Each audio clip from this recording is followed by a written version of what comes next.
Evil can creep in through any crack. Even those blessed by the light can submit to the power promised by demons. How can one remain good when the very world they live in descends into pure darkness?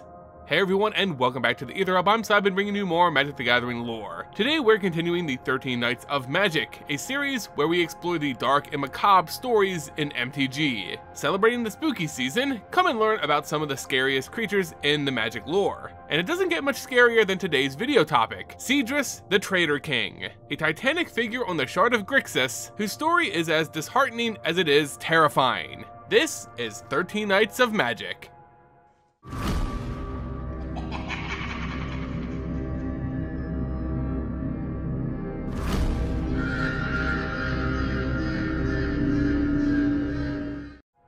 Even the brightest of souls, those that shine true in the light, can be corrupted if plunged in enough darkness. The fall of an honorable knight is one of the greatest tragedies in storytelling. But there is a worse fate. If a knight was to lose what makes them good, give in to the temptations of power, the result would be a figure of true despair. Someone who traded who they were to serve the side they swore to defeat. A traitor. Sedris wasn't always known as the Traitor King, as Grixis wasn't always known as the Shard of Death. His history spans before the Sundering of Alara, making him one of the few beings still alive who can recount the actual cataclysm. Before Alara was broken in the shards, it stood as a single plane, like any other in the MTG Multiverse. What caused it to sunder still remains a mystery, but many think it was a rogue planeswalker whose blood coursed with the power offered to them prior to the mending.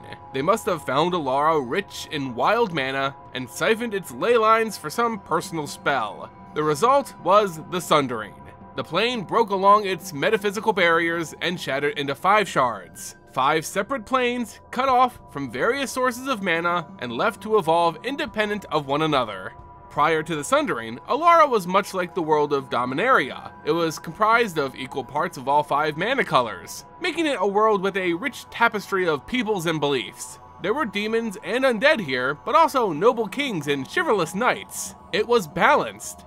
Sedris, during this time of peace, was the beloved ruler of a kingdom called Vithia. Sedris governed with a strong but fair hand. He was just, cared for his people, and earned the loyalty of the different castes and knights. That was, until the Sundering. Sedris had the unfortune of being king during the cataclysm, finding his kingdom suddenly ripped from reality and separated from allies. Though Vithia was most similar to the qualities we would see in the Shard of Bant, with primarily white and green mana standing for justice and harmony, Vithia was now stuck in the Shard dominated by death. In the early years of the Sundering, Sedris tried in vain to beat back the hordes of demon and undead, who were now empowered by new sources of black and red mana, while his loyal paladins began to wither without access to white mana. They were losing, and Sedris knew it.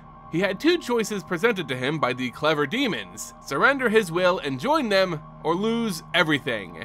Not just his life, but his kingdom.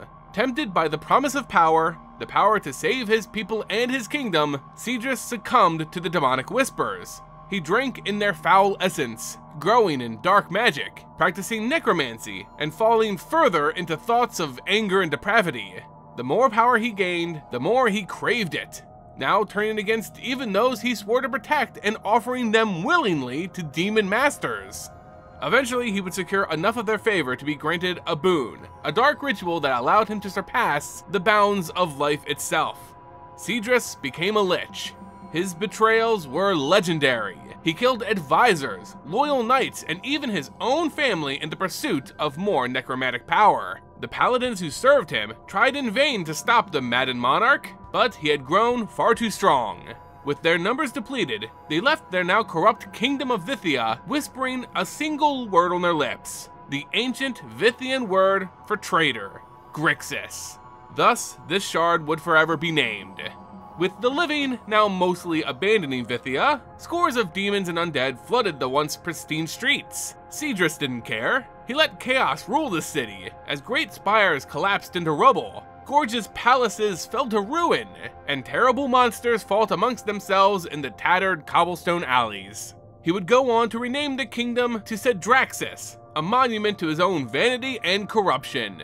Sedris would claim what he's always wanted since arriving on Grixis. He became the most powerful Lich warlord on the plane, second in command only to Malfagor and now his replacement, Nepharax. Still, the living descendants of Vithya hide and meek out a living on this hostile shard. They still cling to the teachings of their once kindly king, the lessons and values almost completely lost by the one who preached them.